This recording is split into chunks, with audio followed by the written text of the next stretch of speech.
ओम श्री साईनाथाय नमः। बाबा की परम कृपा से आज हम अध्याय 49, जिसमें हरि कानोबा, सोमदेव स्वामी एवं नाना साहिब चांदोरकर की परीक्षाएं कैसे लीं, इन कथाओं का श्रवण करेंगे। कुछ ने चाहा लेना परीक्षा श्री साईं बाबा की, कैसे उनका शक मिटा कथा ये सुनने की। प्रथम प्रस्तावना। जब वेद और पुराण ही ब्रह्म या सद्गुरु का वर्णन करने में अपनी असमर्थता प्रकट करते हैं, तब मैं एक अल्पज्ञ प्राणी अपने सद्गुरु श्री साईं बाबा का वर्णन कैसे कर सकता हूं? मेरा स्वयं का तो ये मत है कि इस विषय में मौन धारण करना ही अति उत्तम है। सच पूछा जाए तो मूक रहना ही सद्गुरु की विमल पताका रूपी विरुदावली का उत्तम प्रकार से वर्णन करना है, परंतु उनमें जो उत्तम गुण हैं वे हमें मूक कहां रहने देते हैं। यदि स्वादिष्ट भोजन बने और मित्र तथा संबंधी आदि साथ बैठकर न खाएं तो वह नीरस सा प्रतीत होता है, और जब वही भोजन सब एक साथ बैठकर खाते हैं तब उसमें एक विशेष प्रकार की सुस्वादुता आ जाती है। वैसी ही स्थिति साईं लीलामृत के संबंध में भी है। इसका एकांत में रसास्वादन कभी नहीं हो सकता। यदि मित्र और पारिवारिक जन सभी मिलकर इसका रस लें तो और अधिक आनंद आ जाता है। श्री साईं बाबा स्वयं ही अंतः प्रेरणा कर अपनी इच्छा अनुसार ही इन कथाओं को मुझसे वर्णित करा रहे हैं। इसलिए हमारा तो केवल इतना ही कर्तव्य है कि अनन्य भाव से उनके शरणागत होकर उनका ही ध्यान करें। तप साधन, तीर्थ यात्रा, व्रत एवं यज्ञ और दान से हरि भक्ति श्रेष्ठ है, और सद्गुरु का ध्यान इन सब में परम श्रेष्ठ है। इसलिए सदैव मुख से साईं नाम का स्मरण कर उनके उपदेशों का निदिध्यासन एवं स्वरूप का चिंतन कर हृदय में उनके प्रति सत्य और प्रेम के भाव से समस्त चेष्टाएं उनके ही निमित्त करनी चाहिए। भव बंधन से मुक्त होने का इससे उत्तम साधन और कोई नहीं। यदि हम उपर्युक्त विधि से कर्म करते जाएं तो साईं को विवश होकर हमारी सहायता कर हमें मुक्ति प्रदान करनी ही पड़ेगी। आइए अब इस अध्याय की कथाओं का श्रवण करें। प्रथम कथा हरि कानोबा। बंबई के हरि कानोबा नामक एक महानुभाव ने अपने कई मित्रों और संबंधियों से साईं बाबा की अनेक लीलाएं सुनी थी, परंतु उन्हें विश्वास ही न होता था, क्योंकि वे संशयालु प्रकृति के व्यक्ति थे। अविश्वास उनके हृदय पटल पर अपना आसन जमाए हुए था। वे स्वयं बाबा की परीक्षा करने का निश्चय करके अपने कुछ मित्रों सहित बंबई से शिरडी आए। उन्होंने सिर पर एक जरी की पगड़ी और पैरों में नए सैंडल पहन रखे थे। उन्होंने बाबा को दूर से ही देखकर उनके पास जाकर उन्हें प्रणाम तो करना चाहा, परंतु उनके नए सैंडल इस कार्य में बाधक बन गए। उनकी समझ में नहीं आ रहा था कि अब क्या किया जाए। तब उन्होंने अपने सैंडल मंडप के एक सुरक्षित कोने में रखे और मस्जिद में जाकर बाबा के दर्शन किए। उनका ध्यान सैंडलों पर ही लगा रहा। उन्होंने बड़ी नम्रता पूर्वक बाबा को प्रणाम किया और उनसे प्रसाद और उदी प्राप्त करके लौट आए।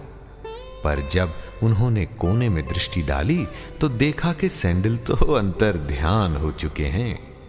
पर्याप्त छानबीन भी व्यर्थ हुई और अंत में निराश होकर वे अपने स्थान पर वापस आ गए। स्नान, पूजन और नैवेद्य आदि अर्पित करके वे भोजन करने को तो बैठे, परंतु वे पूरे समय उन सैंडलों के चिंतन में ही निमग्न रहे। भोजन कर मुंह हाथ धोकर जब वे बाहर आए तो उन्होंने एक मराठा बालक को अपनी ओर आते देखा, जिसके हाथ में डंडे के कोने पर एक नए सैंडलों का जोड़ा लटका हुआ था।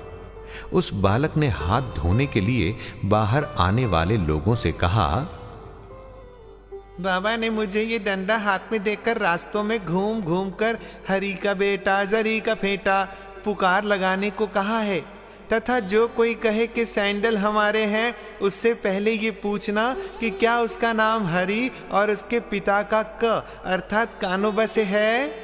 साथ ही ये भी देखना कि वह जरीदार साफा बांधे हुए है या नहीं, तब उन्हें इसे दे देना। बालक का कथन सुनकर हरि कानोबा को बेहद आनंद व आश्चर्य हुआ। उन्होंने आगे बढ़कर बालक से कहा, ये हमारे ही सैंडल हैं, मेरा ही नाम हरि और मैं ही कानोबा को पुत्र हूं, और ये देखो, ये मेरा जरी का साफा देखो। बालक संतुष्ट हो गया और सैंडल उन्हें दे दी। उन्होंने सोचा कि मेरी जरीदार पगड़ी तो सबको ही दिख रही थी, हो सकता है बाबा की भी दृष्टि में आ गई हो, परंतु ये मेरी शिरडी यात्रा का तो प्रथम अवसर है।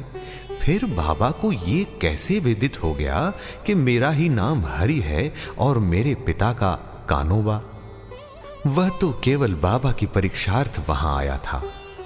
उसे इस घटना से बाबा की महानता विदित हो गई, उसकी इच्छा पूर्ण हो गई और वह सहर्ष घर लौट गया।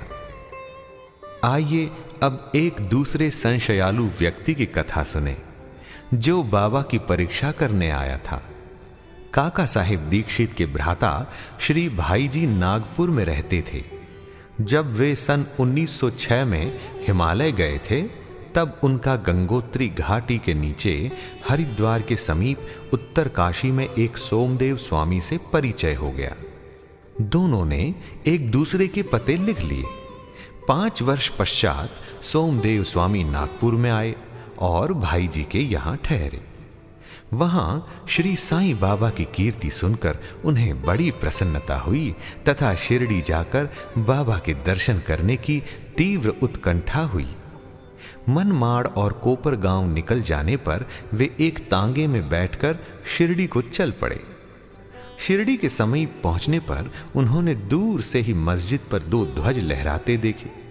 सामान्यतः देखने में आता है कि भिन्न भिन्न संतों का बर्ताव, रहन सहन और बाह्य सामग्रियां प्रायः भिन्न प्रकार की ही रहा करती हैं, परंतु केवल इनसे ही संतों की योग्यता का आकलन कर लेना बड़ी भूल है।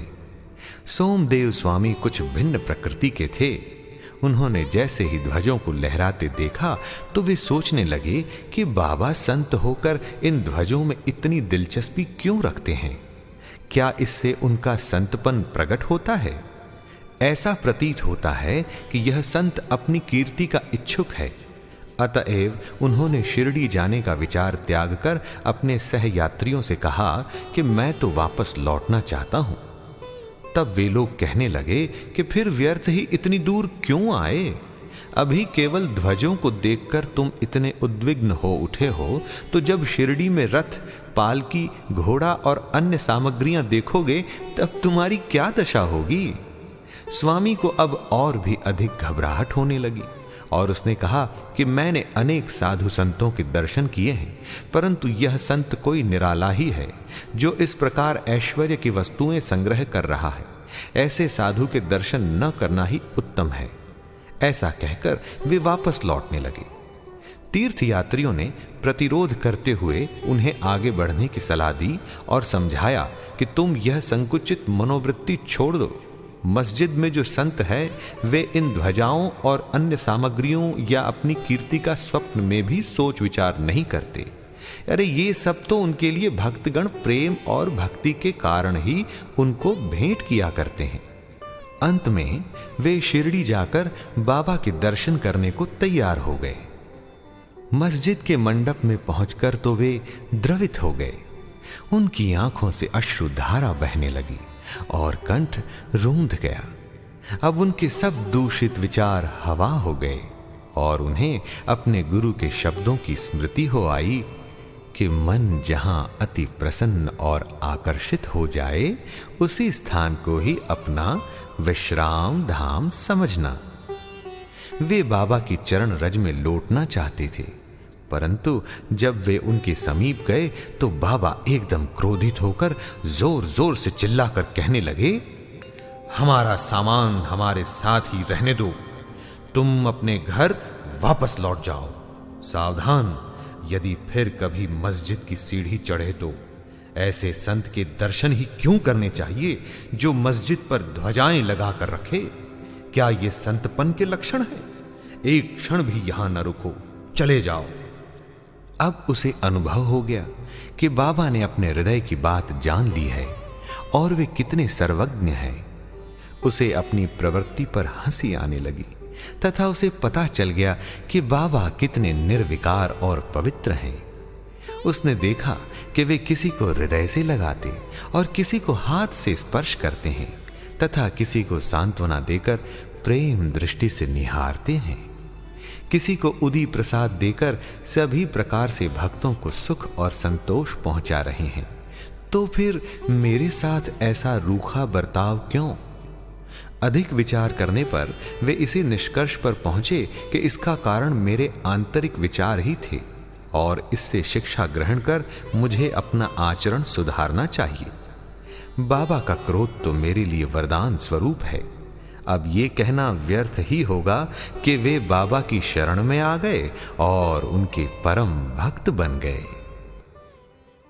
आइए अंत में हिमाड़ पंत नाना साहेब चांदोरकर की कथा का श्रवण करवाते हैं। एक समय जब नाना साहेब महालसापति और अन्य लोगों के साथ मस्जिद में बैठे हुए थे तो बीजापुर से एक संभ्रांत यवन परिवार श्री साईं बाबा के दर्शनार्थ आया। कुलवंतियों की लाज रक्षण भावना देखकर नाना साहेब वहां से निकल जाना चाहते थे, परंतु बाबा ने उन्हें रोक लिया। स्त्रियां आगे बढ़ीं और उन्होंने बाबा के दर्शन किए। उनमें से एक महिला ने अपने मुंह पर से घूंघट हटाकर बाबा के चरणों में प्रणाम कर फिर घूंघट डाल लिया। नाना साहेब उसके सौंदर्य से आकर्षित हो गए और एक बार पुनः वह छवि देखने को लालायित हो उठे। नाना के मन की व्यथा जानकर उन लोगों के चले जाने के पश्चात बाबा उनसे कहने लगे, नाना, क्यों व्यर्थ में मोहित हो रहे हो? इंद्रियों को अपना कार्य करने दो, हमें उनके कार्य में बाधक न होना चाहिए।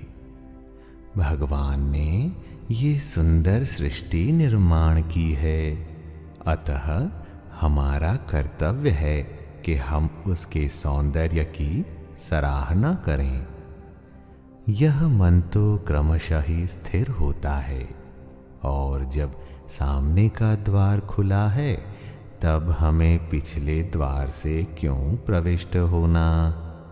चित्त शुद्ध होते ही फिर किसी कष्ट का अनुभव नहीं होता। यदि हमारे मन में कुविचार नहीं है तो हमें किसी से भयभीत होने की आवश्यकता नहीं। नेत्रों को अपना कार्य करने दो, इसके लिए तुम्हें लज्जित तथा विचलित नहीं होना चाहिए। उस समय श्यामा भी वहीं थे।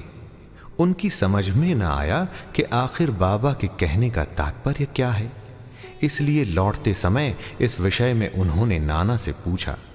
उस परम सुंदरी के सौंदर्य को देखकर जिस प्रकार वे मोहित हुए तथा यह व्यथा जानकर बाबा ने इस विषय पर जो उपदेश उन्हें दिए, उन्होंने उसका संपूर्ण वृत्तांत उनसे कहकर श्यामा को इस प्रकार समझाया।